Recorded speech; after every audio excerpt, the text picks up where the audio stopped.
James? Man, I'm doing well. I'm doing well. Being here at the Olympian Table where we discuss a little bit of everything. Real estate moguls in our own minds, of course, and a little bit of, what's going on in the world and kind of put you out there in front of the challenges and the ups and the downs in this market. So, Oh, look, that's I where we are. recognise that man. I recognise that man Right. on YouTube this morning. Oh, yeah. So here we are, man. You've got We're more ready. hair than me, though.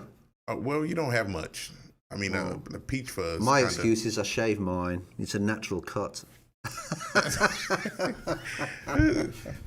It's all good, man. It's all good. We're here, ready to go, dive into the deal. So you had a little bit of a visitation in the penal system this morning. Oh, I'm sorry, not penal. thought you The said- court systems this morning, didn't you? Is the penal system the same as the court system? Well, are they it completely could different be. systems? Are you talking about It depends on the outcome.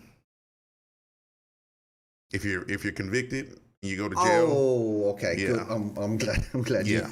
I'm glad you split that up But for me. you were on the other side of it, though, right? Yep. Well, I go to court because one of my property managers was not available and called me up last night and says, "You need to get to court tomorrow morning, 9 o'clock." So I turn up with not the amount of documentation that I should have done. And as it happens, a lot of the people in there who I used to see a lot from, now I've got property managers, they do it, but before they said, "Oh, well, no, we haven't seen you for a long time." And I was talking to people and they were saying about the problems that they're getting with rental properties at the moment. There's people that are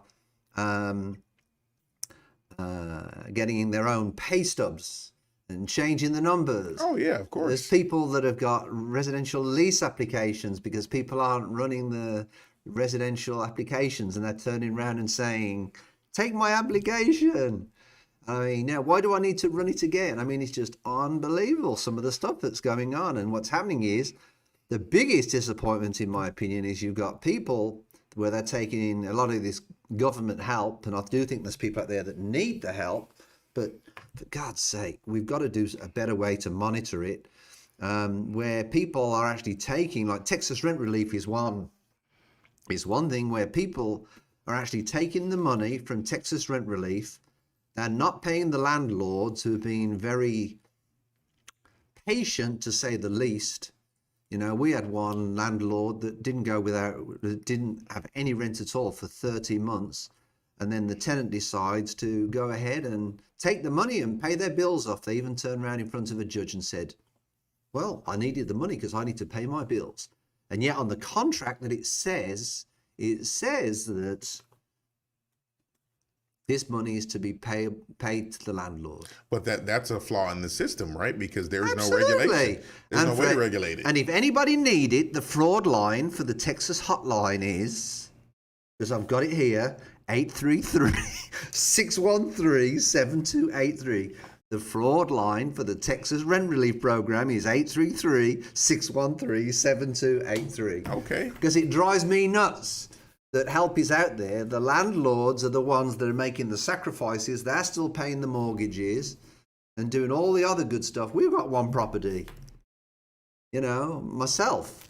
And we've done what we can to pay that through all this COVID thing and everything else. And the tenant was behind before COVID relief came along. And that's that to your point. So that you got some people that were behind before all of this stuff started. He was 3 months behind. And then they apply for this rent relief and they get it, but it's not regulated. And then he's paid up to date. They don't regulate it so the money goes to the right place. So here's where we are. So in 2007, 2008 is when the financial crisis took place. And this was a period that I lived through. And for anyone that's even curious about what took place back then, I suggest that you go and watch a movie called The Big Short. It was on Netflix at one time. It may be on Amazon Prime, but it talks about that period, the global financial crisis and what took place. Well, prior to all of that, we were allowing lending and the monies in this housing bubble and stuff. Nothing was getting really verified. That's where you had your stated incomes and what we call ninja loans, no income, no jobs or assets. You didn't have to verify anything, and people were getting home. I bought two of them that way, actually. And funny enough, but I got them paid off. The regulations had to start. That's why you have the Dodd-Frank Act that's in place now. So on the mortgage world. Okay, so do you think the Hold on. Do you think the Dodd-Frank was a good thing? Yeah, absolutely. That's what I'm getting to. In the mortgage world, it put regulations, so you had to qualify for a mortgage. So you hear the So you're giving Obama a bit of credit there for a change. Obama, you give him a bit of. I'm not. Well, you just said it was a good step forward. You said it was a good thing. This was before he came in. Come on, man. Nah. But nevertheless, it was a good step forward in regulating it, right? But in the apartment or the rental world, there really is no regulation. I guess what you got, the TAA, is that the Texas Association of Apartment, I don't know, whatever it's called, but there's not really a big brother, shall I say, to going over and looking and verifying documents. You're depending on get a realtor. The people get a realtor that knows what they're on those doing. Properties to verify this income, and sometimes because it's money driven, they might accept a fraudulent pay stub because it'll get them paid later. So until there's some penalty, man, people are going to do what they want to do. It's kind of like the Wild Wild West out there for you guys. Well, one of the people that was on the Texas Rent Relief Program applied for Texas Rent Relief, got himself $16,900. And they had 2 jobs. How? They had 2 jobs. That would have taken one phone call. And then they applied to another got more money. Program and got more money for the same time period. Hey, I say. So Mr. Honest over here, have a guess what Mr. Honest did? Took the loss. You took the L on that one? I called him up and said, this isn't right. Because then what they tell you is when you, it's a good job you did that, because if not, we would have been coming after you or the owner for the money, although the tenant had spent the money. So if there was 2 organizations that you'd applied to, then at some time, they're going to come back to you and they're going to request the money back from the landlord because it should have gone to the landlord, but the landlord didn't get the money. Even though they gave it directly to the tenant. Yes. Yeah, that's ridiculous. That makes 0 sense. And why send it to the tenant in the first place? They shouldn't send it to the tenant. They should make it mandatory to send it to the landlord to make sure that it's applied to the rent. I agree. It's just utterly ludicrous. I agree with you on that one. And it's a huge problem in the apartment industry. And rentals are so hot at the moment. And so what's happening is people are more motivated to modify pay stubs, to modify documentation, I don't know, but I hear things that, it's easy to buy a driving license now or whatever. I don't know, but you hear stories of, kids getting drinks and stuff that have got, fake IDs. Yeah. And so you think to yourself, now it's more competitive in the rental market that it is in Houston. People are more motivated to do this to get the apartment because they want to appear more qualified to get the apartments. The landlord thinks, I've got somebody here that can pay the rent. And again, to my point, the apartment managers or property managers or whatever, if there was some type of penalty imposed upon them, they might do a better job at vetting some of this stuff. Because I know for us, mortgage fraud is real. 2 to 99 years in prison, $10,000 fine up to $1 million or what. I'm not chancing that for anyone. So it's my job to make sure that whatever documentation I'm getting, to make sure that it's real, that it's vetted. And I've gotten some fraudulent stuff before. I didn't call on and tell on anybody, but I'd say, hey, listen, I don't think we're going to be able to work together. And I'll let the realtor know or whoever and say, man, those paycheck stubs are fake. And if you didn't know, I'm letting you know. How did you tell? Because the writing wasn't the same. So, it wasn't the same font. That's part of it, but also in calculation. So we have to do calculations for income, so we can determine whether or not, okay, this guy's supposed to be getting $1,200 a week. His year to date is not that, but he's been there for 3 years. Things just don't add up. And when people start, if you get a gut feeling about it, it's just best to just go with it, because people will try anything to get over on you. And when they come back to it, they'll ask me if I vetted it, and it'll be on my hands. All right, let me ask you a question off topic a little bit, but it involves the same thing. Do you think that there needs to be consequences in relation to a realtor, or even if there's a professional person in between? You understand? If there's a professional person in between, who do you think is responsible? If a professional person like a realtor or even an owner an owner's not going to do it if it's fake because it's not in their interest. Do you understand? But if there's a realtor that knows that it's a fake document, then to me they should share equal liability on the people. Absolutely. Because you and me know there's good realtors and bad realtors. Sure. Right? I think we're one of the good guys. Absolutely. Century 21 Olympian, I do believe that we're one of the good guys. But at the same time, I think the brokers of these companies need to educate their agents to get them to realize that this is a growing problem. Because there are realtors out there, and we get it all the time, and we know who the companies are. They come in, they do a check for the first month, and all they want is their check for the commission. Of course. Yeah, that absolutely should share the responsibility for that. As a matter of fact, one of the largest rings that took place during all this whole 2007, 2008 crisis, there was a title company involved. There was an appraiser involved. But they was all in it together in 2007. No, they weren't in it together. They worked on the same transactions, but no one was really in cahoots with each other. They were all just doing their fake pieces, and they started over in Arizona, and they moved to Nevada. They did it in Florida, and this group, or whoever the main person was, just employed all these people. I did a class once, and one of the teachers in the class actually said that what caused the problem was, like you said, they were all in cahoots. Right. But they all knew what the numbers were. They all knew where they all knew where they needed to be. Yes. And then you had the loan officers had the problem where you could loan 125% of the value of a property. Yes. Why? So the people had no skin in the game because there was no down payment. So from their point, what was he better off doing? Let's walk. Absolutely. Let's start again. And when the heat gets turned on, who you think is going to tell? Because I'm going to tell. I'm telling. I'm testifying against you.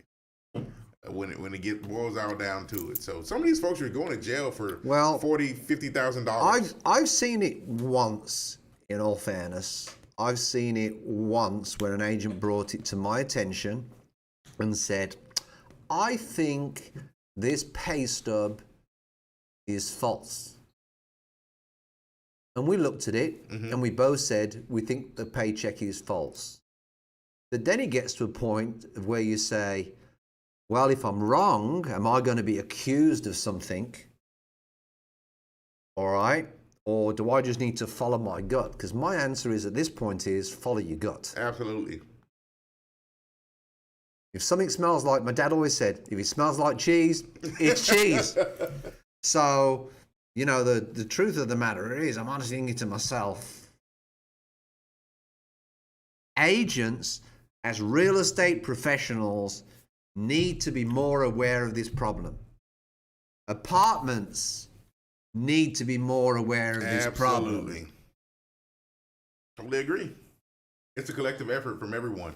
And it was interesting. We were speaking to some people this morning. What do they say? It's so easy now to get Adobe Illustrator and this, that, and the other. And you can get it and you can slice it up, you can cut it up and you can change it. You can. How do you check it? How do you verify it? Well, you get lazy agents. Call up the that's one of the options, you know, call up the past employer or the previous employer or whatever. But the other problem is, in all fairness, and I've been guilty of this, if I've got a bad tenant and I want them out my property and somebody calls me up for a reference, have a guess what I say? Oh, good. Go for it, babe. Because I want them out my property. Well, yeah, I think, and you and I have talked about this before, when people are in this business for the wrong reasons, they're only after it for the money, then you can find yourself doing things that can be a little bit shady because you're chasing the dollar, and the consequences are far greater than the money that you can actually make. But if you give great service, then the money will come. It's the value approach. The money will come. You give value. So people cut corners and they cheat and you get in trouble. And the other problem that I've got, and I have problems coming to terms with this, is my final goal in the real estate business, no matter what I do, is putting my client first. Right? We do property management. So we are renting to one of our clients who's a landlord. Sometimes I just wish that my landlord would take a property on a monthly rent, right, for $1,000 rather than $1,100 for somebody that I feel is a little bit shady. Right. But a lot of landlords don't see the value of that. Right. Look at the dollar. All right. I would rather have somebody that I feel more comfortable with paying $1,000 a month than I would have somebody that I feel may not pay me at $1,100 or $1,200. And that's what happened with the lady this morning that we get to court. Because there was so long that we couldn't evict because of COVID. Right. All evictions were put back. Okay. And then, unfortunately, this lady is in a situation, and you can take this however you want, that she might have a bit of help me out with the wording, James, because we spoke about this earlier on. She might have, what's another word for a drug problem? She may be on drugs. Okay. Just say, you know, so it is, man. Obviously she had a bit of an addiction, so that money was going towards, you know, doing that, and not paying the rent. And gradually, the landlord that we've, you know, served for the longest time is a really nice, you know, really, really nice guy. You know, and he goes with everything we said. And the truth of the matter is, it's like, you know, he's really been screwed. So in those cases, you gotta do something. Something's got to give, you know. Something's got to give. And it's just so sad. But I don't think the money that was intended to in the Texas rent relief Harris County Rent Assistance, Catholic Charities is another one. They're working with Harris County Rent Relief. They all supposed to communicate with one another. They don't communicate with one another because they're not checking when there's an application. They're not checking that the payment amounts are for the same months as somebody else. They're all crisscrossy. And then when you call up one and you say, well, the tenant's been paid, but if you haven't got your money, then you just need to evict her. Well, that was one of the whole purpose for not evict the person. Right, exactly. It just makes no sense at all. There should be a better way and a better system on monitoring this rent relief for people. I totally agree. I mean, what's your opinion if they're working? Do you think they should get rent relief? If they're working the same as they've been working, let's say, for instance, they were working 40 hours a week. If they was working all the way through COVID. Right, but they're working 40 a week, and now they're only working 25. I think there should be kind of a threshold where they can get some help. Partial help, right? With proof that there's been a cutback. But if you've been working your complete same schedule, because I know you do too, someone that was getting rent relief and they were working. They were working completely. Well, you know what happened? Originally, she was laid off. But no, not this person that I'm talking about. Oh, okay. You're talking about somebody else. Yeah, this person was not laid off, but they took an opportunity to try to get it. Now you got me thinking. Okay. They got an opportunity to get it, but they ended up having to pay it back though.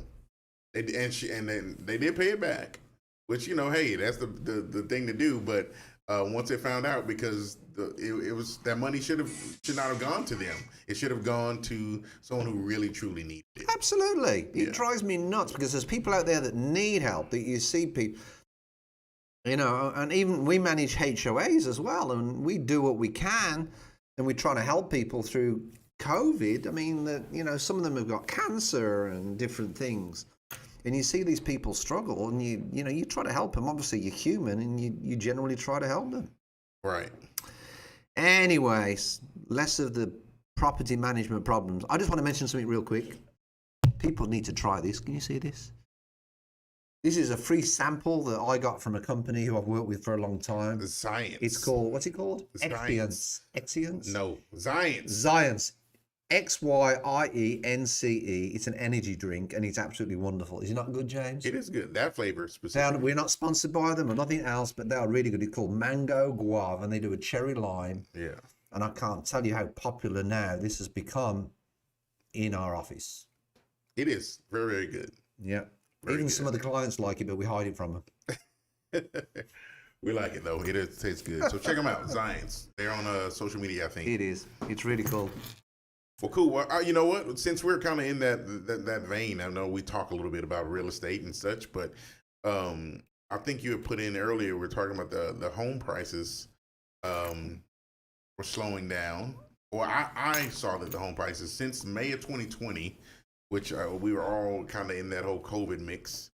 From September year over year, we finally saw that there was a rise in 19% or so for home sales.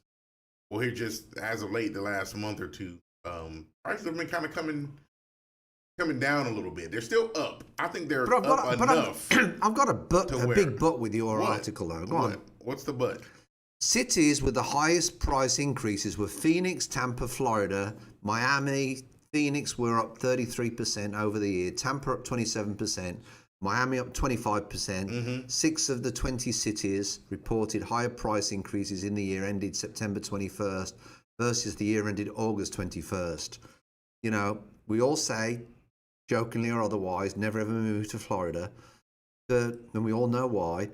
But basically, the truth of the matter is, Houston prices, I think it's very area related, and I'm sure you agree with that. Houston prices, I think, are still going up. Well, in some case, in the builder world, for sure.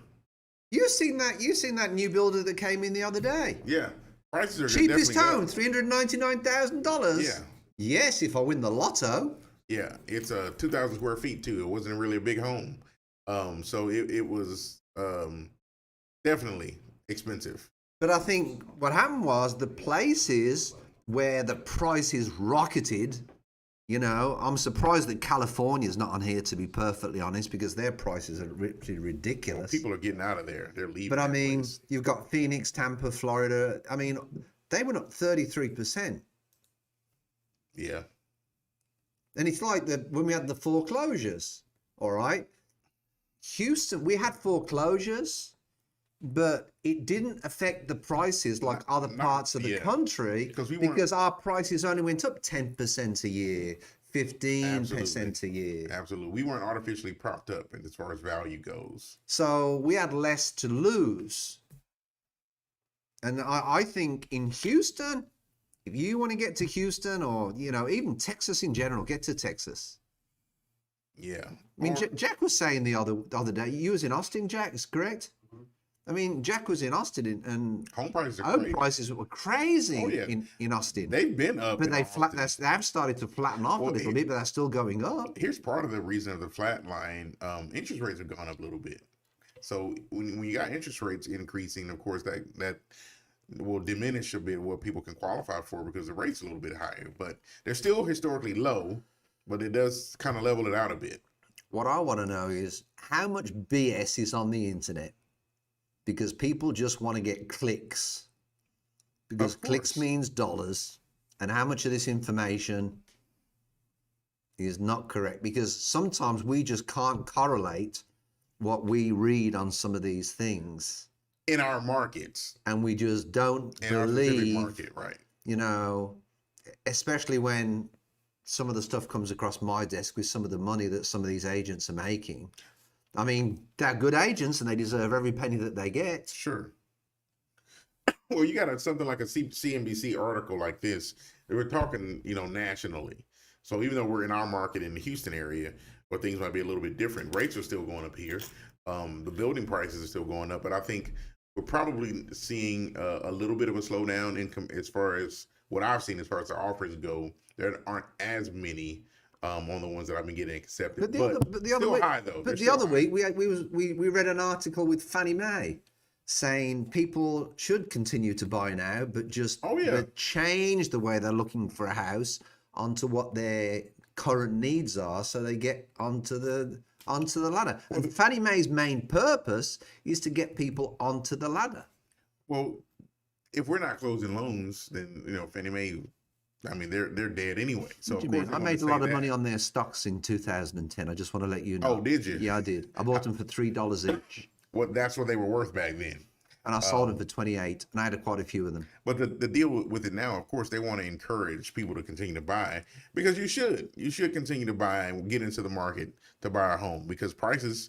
One thing is not going to happen. I don't see them going back down the way that they increased. So. You might as well get in there. Obama gave us something good, the Quality Mortgage Act. Yes. Oh, says you. Good Obama. Says you. Moving on. Says you, sir. No. But yeah, it's kind of one of those things where we still want to be active in serving the community and helping people get into these homes. So don't stop. And if you need to buy a home, get onto that ladder. Call Century 21 Olympian in Houston, Texas. Actually, nationally, if you want to, because we'll put you in contact with a quality agent all over the US, actually all over the world, because we're a national brand. Contact James Lee, and he'll send you in the right direction. Absolutely. So first thing first. Well, I say first things first. We've been talking here for 30 minutes, but how about this shooting in Michigan at this high school? Was it Oak? For a change. Was it Oak Brook? What's the name of this high school? Excuse me, just for a change, I just want to let you know, I'm actually on topic, all right, and you're coming off topic for a change. No, that's the first. That's what we got first, man. What are you talking about? Okay. Yeah, wake up, buddy. I just woke up. I was getting onto the other one. I mean, what was the name of this school? 3 killed, hurt in Oxford. Oxford High School. In shooting at Michigan High School. So come on, James. So there's a video that's going around of this kid, and he's in a classroom. And all you can see is his face. Now, guys with good guns. He's in a classroom, and he's saying, hey, we're on lockdown, blah, blah, blah, so on and so forth. And you hear someone knock on the door. And he says, hey, sheriff's office. And the kid goes over to the door and says, "Hey, well, who is it? Sheriff's office." So, "Oh, we don't feel comfortable opening the door. We're coming out right now." And the guy says, "Come on, you can look at my bag, bro." And when he said bro, those kids were like, "Oh, he said bro. Oh no, that's not the sheriff." And they got out of that classroom running because he was trying to get people to open the door so he can get into that classroom and shoot him. That's the story on it. So apparently this kid is 15. He's lawyered up with his folks, and he got these folks dead from him going in. I don't know what the reasoning was. They didn't say that he got the gun illegally. I think it was purchased by his father, but he got his hands on it, and he went into this school and done it. Now, me being the person that I am, Mr. Pro-gun, yeah. I am pro-gun. Mm-hmm. I don't say that. I'm not. You're But not pro-gun. I am. These guys or people go into these schools, campuses, because they know guns aren't going to be there. And I truly believe that they go into these places and people are vulnerable and they can't protect themselves. You might have a cop or two on the campus, but they go No in there. teachers with guns? Probably no, not. Do you agree with teachers with guns? Do I agree with teachers with guns? Mm-hmm. Like all teachers? No. Do I think some designated? I'm just trying to see teachers if can you're have one? pro-gun for teachers, because at one time it was like teachers need to have guns. No, I'm not. I go to school to learn, or I used to anyway. I don't think that's a thing that needs to be. Yeah, I think you kind of treat them like air marshals, right? Air marshals. Yeah, you know those folks that fly on the airplanes and you don't know who they are, but they're equipped to take you down if they need to. You know, maybe a designated teacher or so, or some official on the campus has a gun, other than just a. Why we're not pushing plainclothes money into police pub- officer. why we're not pushing money into public schools? They ain't got much money for that. Well, they got money where they want to put it. It just depends on where they want to put it. But nevertheless, I think there should be some type of protection for these folks because these gun-free zones. How do you know it's a gun-free zone It's a in school. US? It's a school. Well, this guy managed to get a gun in. Well, by law, it's a school. You don't take a gun inside of a school. So, It's a gun-free zone. but that's a theory. But tell me how you That is solve not the a problem. theory. Tell me how you solve the problem of stopping guns going into the school. Were you listening the past 15 seconds? Well, I'm asking you for a designated solution. You're stating a fact, but I want you to state a solution to A the problem. designated person, kind of like an air marshal, that can be equipped with some type of protection, lethal or non-lethal, whatever you want to call bazooka? it. That might be a little bit too much. You might kill a student with one of those. But someone that can actually be, act as can kind of stand in, to be there, whether they're a real teacher or not. But I think that can be something that could help because most of these folks that do it, they know there's not going to be guns there. It doesn't happen at gun ranges. Nobody's walking in the gun range and shooting down the folks because everybody there has guns.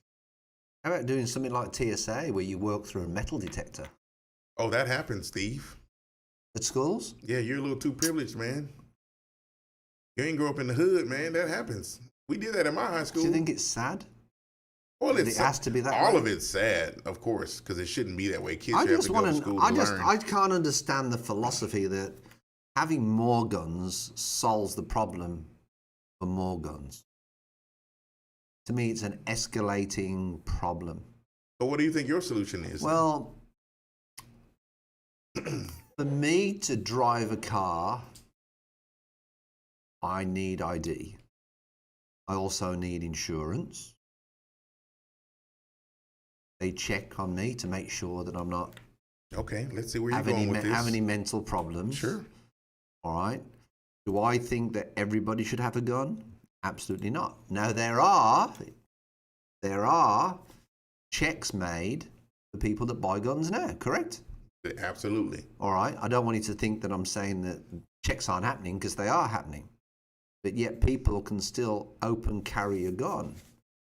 So in that case, I would like to be in a position where if somebody does open carry a gun, that a member of the law could go up and say, well, can you prove to me that you have that or whatever. And I think a member of the law should be able to do that. Just like when you're driving a car, you know, if you commit an offence, there's got to be a reason for it. But to me, I'll be honest with you, I went to the car wash the other week and it scared the shit out of me. Because everybody had open carries? Yeah. It was a car group. I think it was a Wrangler car group. And everybody is carrying a gun. Now, why did it scare you, though? It scared the shit out of me. I mean, I know about it. Because you never know whether things are going to take off. Now, that's not to say that I didn't have a 9mm in my back pocket, but it's concealed. Because I did. I'm not with the open But carry. what I'm saying is there's a difference when it's open carry. You know, it's like, let's go back to Rittenhouse. I mean, I just still can't believe that verdict. Why? Because he came from a state into a state with an AR-15. So? And he walked up the street with an AR-15. Okay. To me, that's provocative. That's provocative behavior. Okay, let's say that's true. What about everything else, though? Well, Was he defending himself?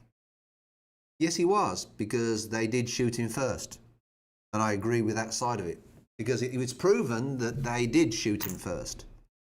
But what I'm saying is, did him openly carrying make it a provocative situation? Yes, it did. He interjected himself into a situation. And the whole that had nothing purpose, to do to with me, him. of carrying a gun is you've got to have a reason to defend yourself. So if you're open carrying, are you making the situation worse or are you harming the situation? What situation, though? If there is no situation, let's just say I happen to walk into the office and I got a gun on my hip. What situation am I making worse? It makes people nervous. Okay. Because you don't know if it's that kid in that school. You know what else makes me nervous? Go on. People with face tattoos or long beards. These are examples I'm giving that I don't care, but face Why? tattoos, long beards, huge gauge piercing, that makes me nervous. I'm So not it's saying it's a... But what I'm saying is because it makes me nervous, does That's that mean stereotyping. that That's like saying everybody that's black, I'm stereotyping. No, it has nothing to do with stereotyping. You're saying someone walking with a gun makes you nervous. I'm telling you, total example, if someone comes in with a face tattoo, it makes me nervous. So what? What's the difference? Because it makes you nervous doesn't mean that I'm wrong. You're just nervous. And for you to be a gun carrying... But I don't openly carry it. It's always hidden.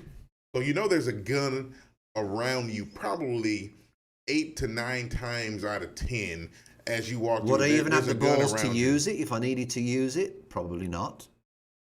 Why do you carry it then? Good question. I'm interested. It's a very, very good question. I'll give you a typical example that happened. Jack, what night was it? Thanksgiving night? My daughter calls up my wife, says, there's a kid over at the street sitting down. So my daughter was scared of coming home. I actually went into Jack and said, hey, Jack, I didn't have mine with me. I left mine at work. Says, hey, Jack, give me your gun. So he brought his gun in. And I went out with the dogs, which I didn't know if was a good idea because if I open the gate, they're going to go out there and start barking at the boy and everything else. I got the dogs in the house.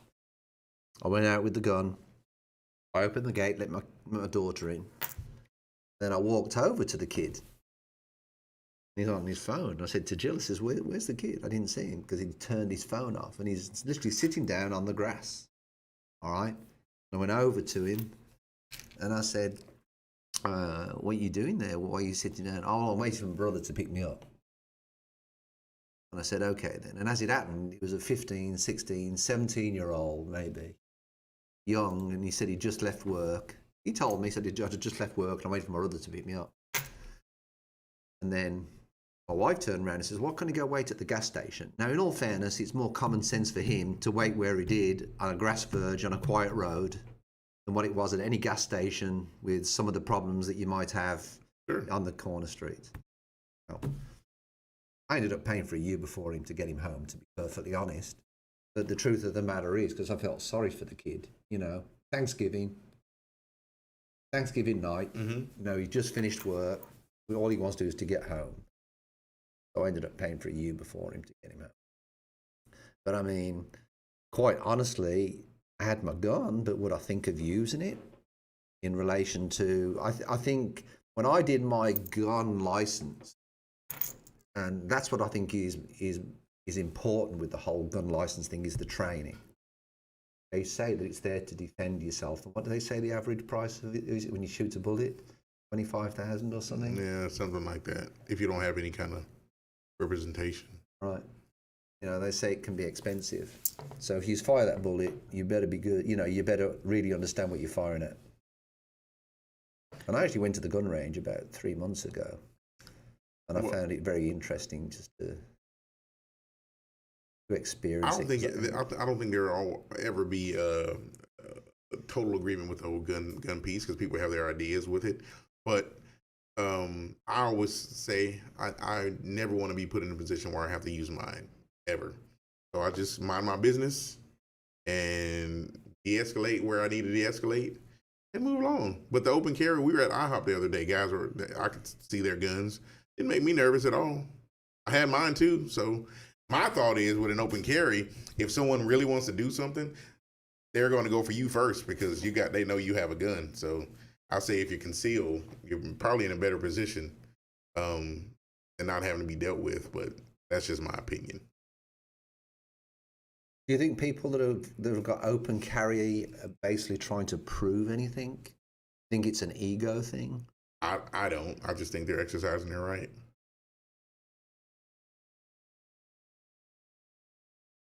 So I think to a certain degree it's an ego thing. Well, a gun doesn't make you. If you really feel that that you've got to put a gun on your hip to prove it's your right, that's an ego thing. You could say that, but who? I mean, it's like somebody saying, "Well, I've got $1 million." Then the true millionaires don't go around and saying, "I've got $1 million." They sort of know they got it and they got the confidence of it, but they don't really go around and. I don't know. I don't think it's an ego thing for everyone.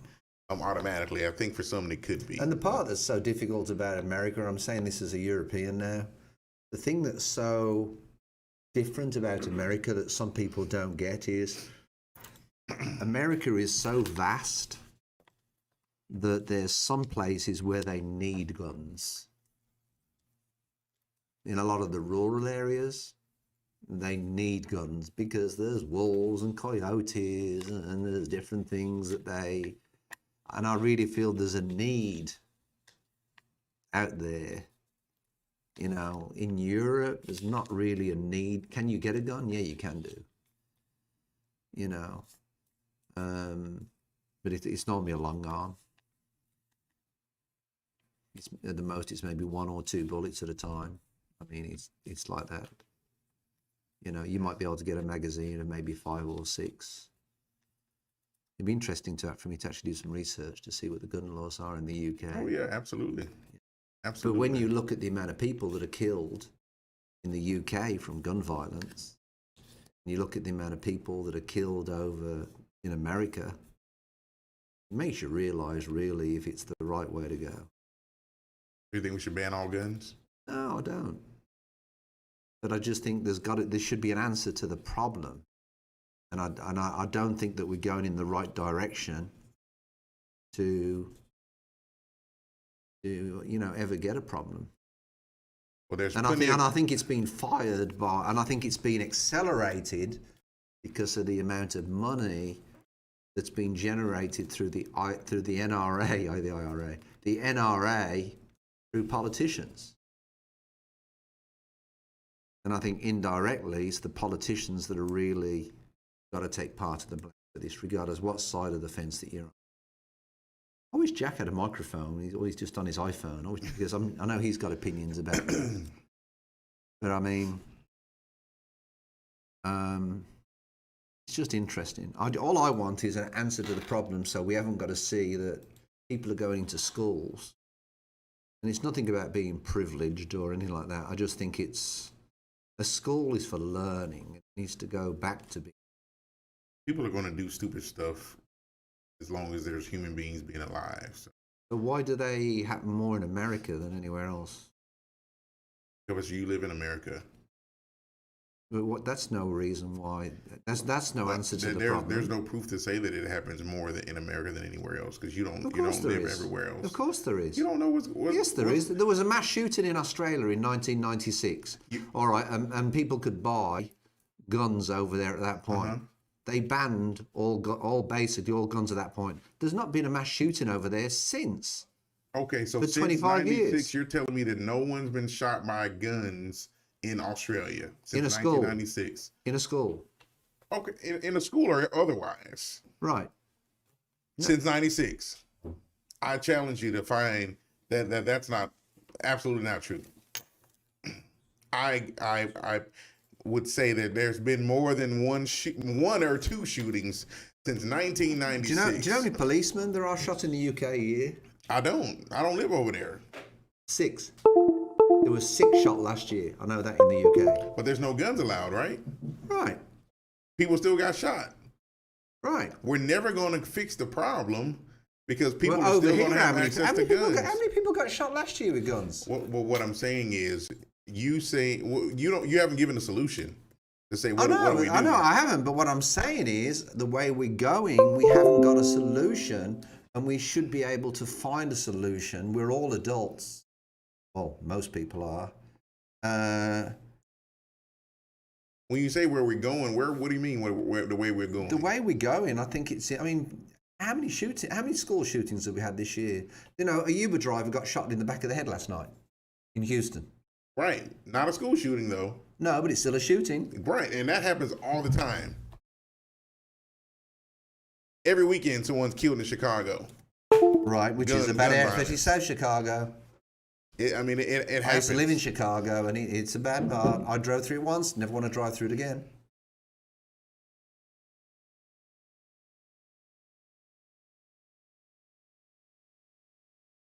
It's a problem that won't go away as long as there's people and there's guns out. Here we go. Let's do a bit of research. Here we go. How many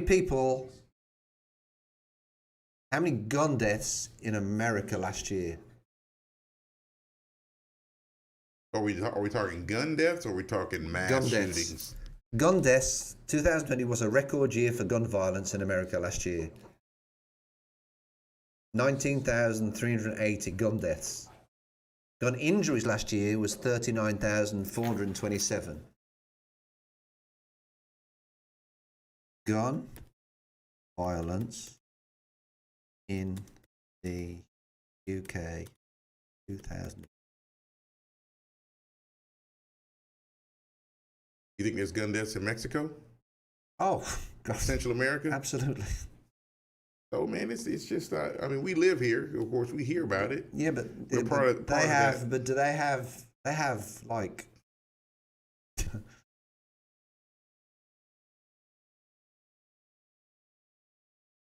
It happens, bro.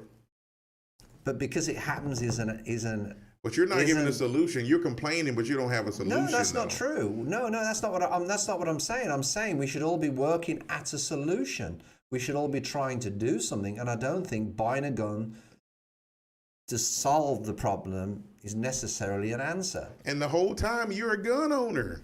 Right, but that doesn't make me a hypocrite. It does. No, it doesn't. Because what I'm saying is, I want a gun in the event that it happens.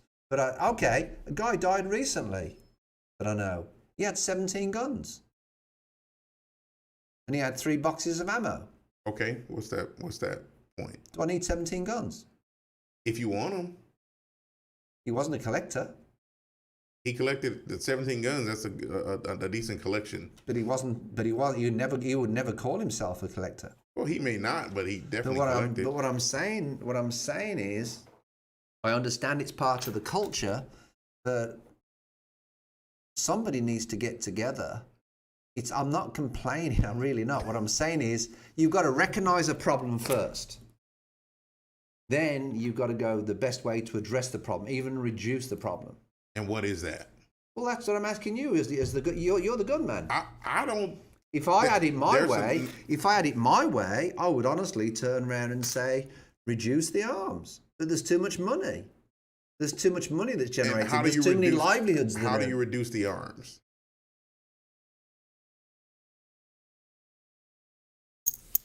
Because here's the thing: you hear a lot of people when these things happen.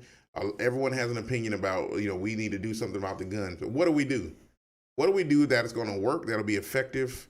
What can we have? Because there's gun laws that are written, but the laws are written and they're meant to be broken because people do it all the time. But what do you actually do? So what's broken? To fix what's the problem? Broken with the laws? Because people get guns and they use them improperly. The young man that shot at the school specifically, he's 15 years old. He never should have had a handgun. So who do you think bears the responsibility? His father. Yeah, I'll go for that. So do you think it's a problem with our judiciaries? Is it not judiciaries? Penal system? Judiciary system? Do you think it's something that they should impose the laws more? No, people deal with more mental health issues than I think we stand to admit. I agree. And it's been so taboo for so long that people don't really get the treatment that they need to. I 100% agree with that. And I think that in itself is an issue with a lot of these problems. So people go and do it because they think that's the solution. What I'm saying is, I don't necessarily believe that a good guy with a gun, all right, is necessarily the solution for the bad guy with a gun. If there's a better way of doing it, then why can't we find a better way to do it? Do you think so you don't think there's a better way to? I didn't say that, but what I'm saying is I'm open to whatever the better way is. But I never hear any anti-gun proponents, people bring out a solution to say, hey, this is what we need to be doing. It's always make more gun laws. Yeah. Well, let's do more with the gun laws. And there's so it tons is a of gun case laws. of, well, we've got the gun laws. We correct? do, exactly. Right, we've got the gun laws. I mean, that's the part that the anti-gun people don't get. We do have gun laws, but in Texas, you can still open carry a gun without a gun license, correct? Or do you still need a gun license? No, you can open carry, but you still have to go through as far as legally obtaining the gun. That's what you're supposed to. And also, I don't know if this was legal, but I was always told before I had a gun license that I could actually, as long as I went through the checks, keep a gun in my car as long as I was going to the bank and I had a deposit. Well, your car is treated like your home. Okay. Under the castle doctrine. And I did that for a number of years, and I can't, but I mean, that was because I was told it was in my interest. I didn't even understand much about society. I'd only been here for like 3 years, 4 years. So you're adjusting to a new culture and everything else. Right. Have you heard of the rash of like robberies, daytime robberies in the LA area that's been taking place? So they've defunded the police. Well, I don't agree with defunding the police. Right, they've defunded the police, and a lot of these folks are getting robbed in broad daylight. Folks just rolling up on them and stealing. I don't agree with defunding the police, but I do agree with having the police at a higher standard. Got it. But what I'm saying is, so these folks that are getting robbed, if they had some way to defend themselves, let's just say that the last video I saw, the lady was going into her house with a baby in a stroller, and they rolled up on her and took her bag, and they didn't take the baby, thank goodness. But took her stuff and peeled out of there. But if she had a weapon to defend herself and she shot those fools dead, would that have been wrong of her? I don't know. I think we're kind of, it's a problem that won't get fixed, and we can debate it for hours and hours on end. Wouldn't it be nice until we have a solution? Wouldn't it be nice if we did have a solution for it? Of course. Do you think it would make America a better country? Just the gun solution? We got more No, problems. we than just have gun got more stuff. problems than that. But I'm saying, We got but way it'll more. point us in the right direction. That's the point that I was, Yeah. trying to make. But anyway, I think it's interesting. Let's go on. I can never pronounce this lady's name. Jelaine. Let's get on to Jelaine Maxwell. Yeah. So her trial started. For anyone that doesn't know, it hasn't really been much in media on it, but yesterday the pilot testified. Now there's a gag order on this case because of course we had the Ahmaud Arbery and the his killers, and what was the other one? Rittenhouse. They were all high profile cases. They were on court TV, but there's nobody allowed in this case for some reason, whatever. But the pilot says that he found your boy going over there to the island. Boy, who's my boy? Trump. Your boy Trump was on the plane. Him and Prince Andrew. Yeah, but I mean, this is what annoys me about all press. Okay, and I know the Sun's an English paper, but it's like, what has that got to do? You got Donald Trump, Prince Andrew, and Bill Clinton. What? That was this guy's talking, the pilot. So there's high profile people connected to this. Here's my biggest issue with it. The guy that's supposed to be on trial is dead. So we go to the next person that's, recruited these girls, they say, to do it. Now, I'm not excusing her behavior whatsoever, but can she be held 100% responsible for all this stuff that took place? Oh, I think she's partly responsible. She is. She definitely is. But you know what's funny about the article that I've got in front of me? The pedos form a pilot. Man, it's I don't know. It's and the pilot, is he held responsible? He flew the plane. There's so many moving pieces on this whole case. I wish it was available that you could actually see, but they're not allowing any kind of press or anybody in there to kind of see what's going on. And it's like, in it. well, okay, so Donald Trump jumps on a plane. I don't know, perhaps he couldn't afford a ticket to get somewhere. I don't know. But I mean, being on a plane, I don't think makes you being guilty. on a plane is different to being sexual misconduct. Right. And I think they had some pictures of Prince Andrew actually at the island, and he said he didn't think it was him, or he didn't remember being there. Well, it looks a bit like him to me. If that's the guy on here. But this guy that was testifying, he flew thousands of flights over to this place between those times. So I don't know, man. It was a whole deal. A lot of people knew about it, and they just were ignoring it apparently. And so what's the purpose of this trial? Just to get money from the Maxwells, that's kind of my deal. Or is it to get money from what's his name, Epstein's estate, or what? I don't think it's about money. They want to convict someone, and she's the next best person. I think it's kind of one of those things where they don't have anybody else to blame. So they're going to throw it on her. Isn't that what they call guilty by association? Yeah, basically. They say she handled most of the financing and all that stuff for it. So I don't think she's the one to take the blame. I don't think she should. I don't think she's. I mean, of course she was connected, but I can't see her taking the full deal with it. Even though she preyed on the girls, but it is what it is. This is just my opinion with it.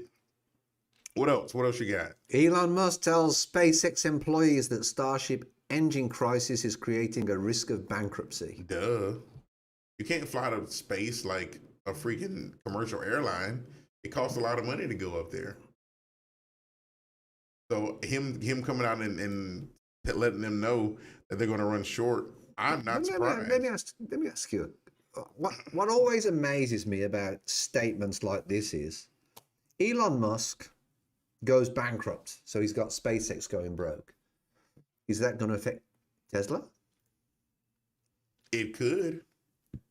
I really want to see how his legal staff have set that up. Because this is what drives me nuts about a lot of, companies. I know they do it to protect themselves. His quote was, "We face genuine risk of bankruptcy if we cannot achieve a Starship flight rate of at least once every 2 weeks next year." Every 2 weeks flying to space? We don't even do that as a country. So I don't know. So what's his reason for even making that statement? Well, he's just letting them know that Government, give me some dollars. This party's going to be ending soon. Otherwise, we can't continue it. I just don't see how. What's the purpose of going to space just to? Well, it's just a space. They're not going to the moon into the new frontier. To say you did it. I think it's one of those status kind of symbols. I went to space, and whether it's going to be on Jeff Bezos' ship or it's going to be on Elon Musk's ship. You know what frightens me about all this space stuff? What's that? Is if Russia or China get to some planet and they put their flag on it and they say, that's ours. They could. You know, they absolutely or they could. find another planet that's livable. Who knows? Because is it the next frontier? In all most probably. For these Raptor engines, they say they take 39 engines, 39 Raptor engines a piece for these rockets to go. So that's why they need to ramp up production to be able to get these things out there. 39 engines? 39 Raptor engines. Is that what they call a ramjet engine? Is that what it is? Well, I know for these they reckon that's the next level of engines by all accounts. Mm-hmm. I don't know. It's crazy to think that that's kind of where we are. That's where we live.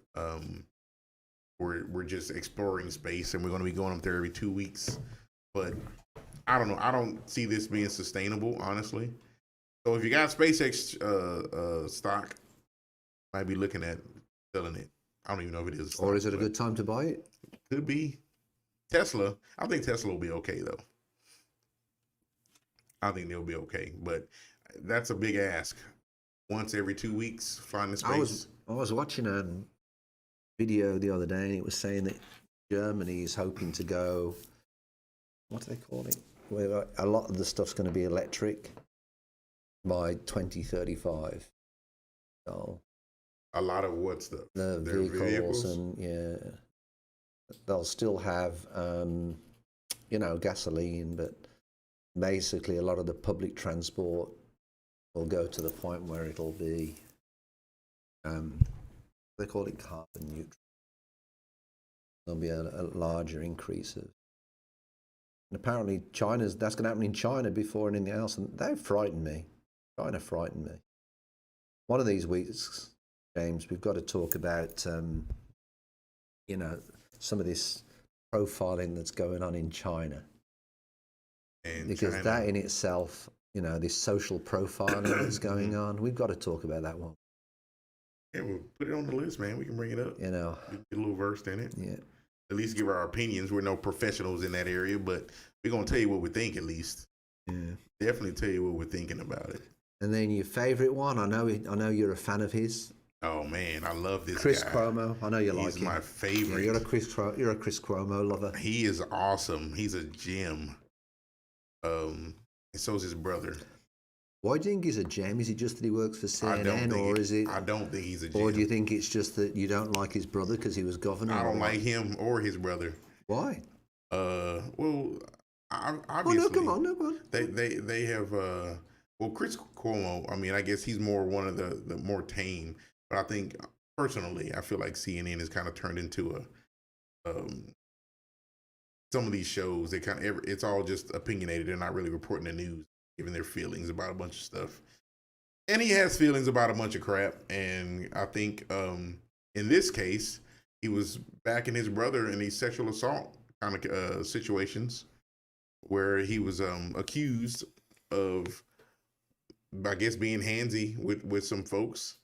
And apparently there's been some direction or some evidence to show that he was involved in some of the cover up. So doesn't surprise me though. Some of these guys are that way. You get kind of too big for your britches and almost like you're above the law. Well, So- they a lot of people and this happens in the Fox News world as well. They seem to lose their humility.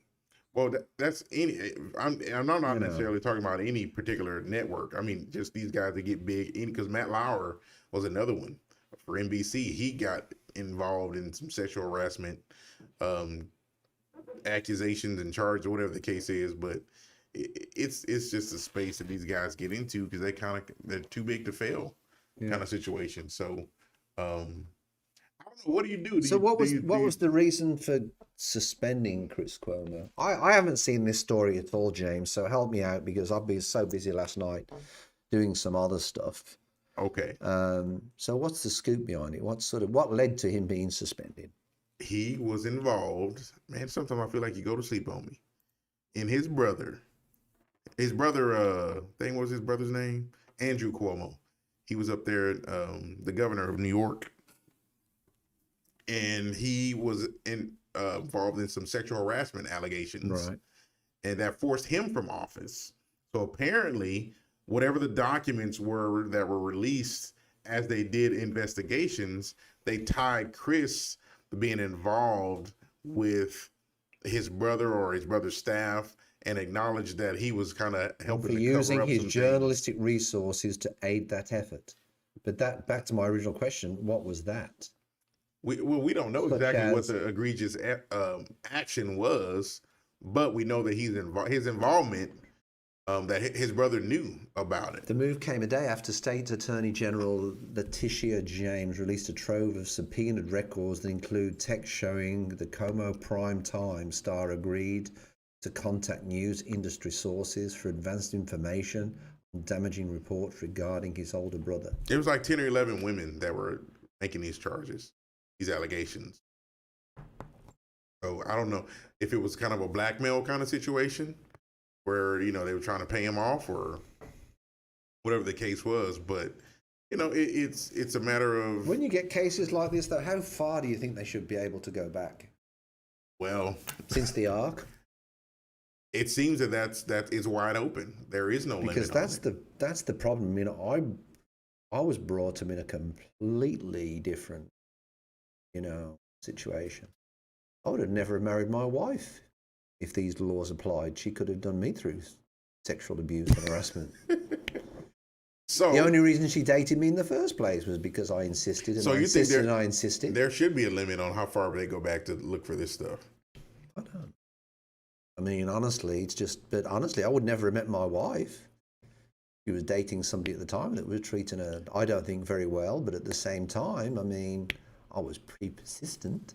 Well, I would say if you're in sexual harassment cases, quite frankly, well, I didn't harass her sexually, but But I'm saying in the case that happens, there's no excuse for it to happen. But if it happened, let's say take Bill Cosby for instance, right? All this stuff that happened with him, that 40, 50 years ago. Are you forcing them though? I gave you drugs, you took them. Yeah, I guess there's that side of it as well. But my deal is, it's wrong. It should not have taken place. But how far, to your point, back do you go? It's still an offense. Do you think there should be a limit? I think it's. There's a law of limitations, but it doesn't apply to some. Not everything, right? I think there's, it varies. It's subjective. It'd be interesting to get an attorney on here. It would. Honestly. Get me. If that's where their area of expertise is. No, well, it's not. It's not. That is their expertise. He's just a very good friend of mine, and we don't need anybody with any hard facts, and we might get in trouble. As long as we're ignorant of the law, we can't be held responsible. We're definitely ignorant of the law. But yeah, he's involved in it, of course. But here's my question: how far do you go to protect your sibling, though? He's the governor of New York. I agree. With that. How far do you go? Do you tell on him? Do you just kind of wash your hands of it? Or even if you say no comment. Right. Because it's your brother. Plead the fifth. You're supposed to help your brother out, right? Fifth? The fifth, yeah. Yeah, it's the fifth. Now, I personally told my brothers that I will not be involved in any foolishness with the two of them. So don't do anything stupid because I'm not going to see you in jail. But, you want to help your siblings out as much as you can. But I don't know. It's an interesting case, nonetheless. We'll see what comes of it, because I know you really like Chris Cuomo. No, I wouldn't say like him as such, but I mean, I do watch CNN. Oh, I know you do. Oh yeah, that's You know, they're your favorite.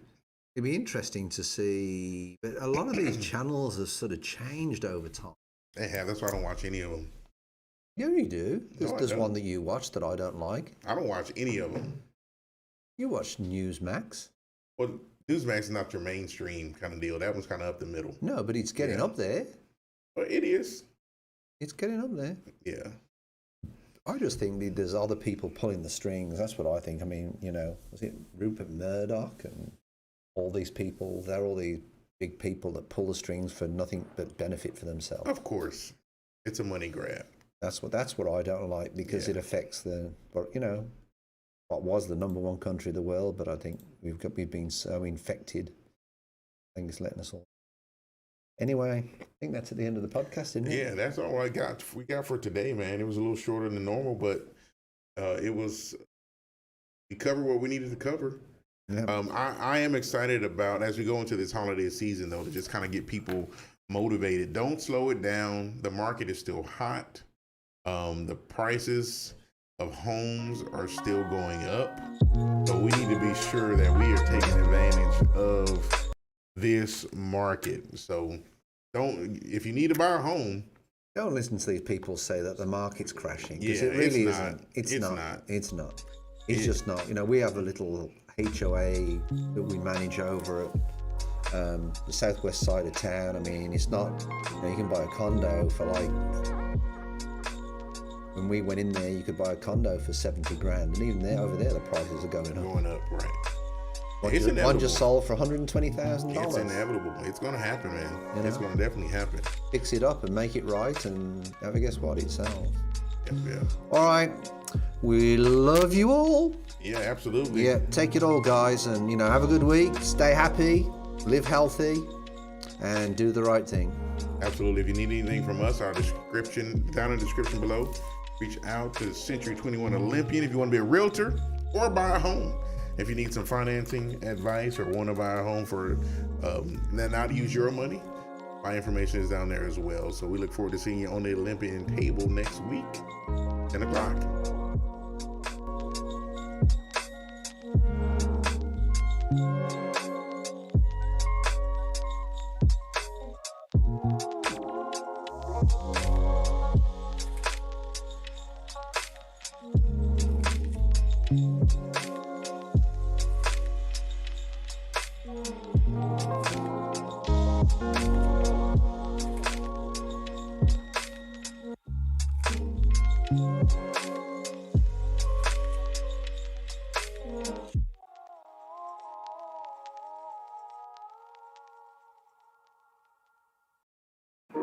Ask you about love, probably quote me a sonnet.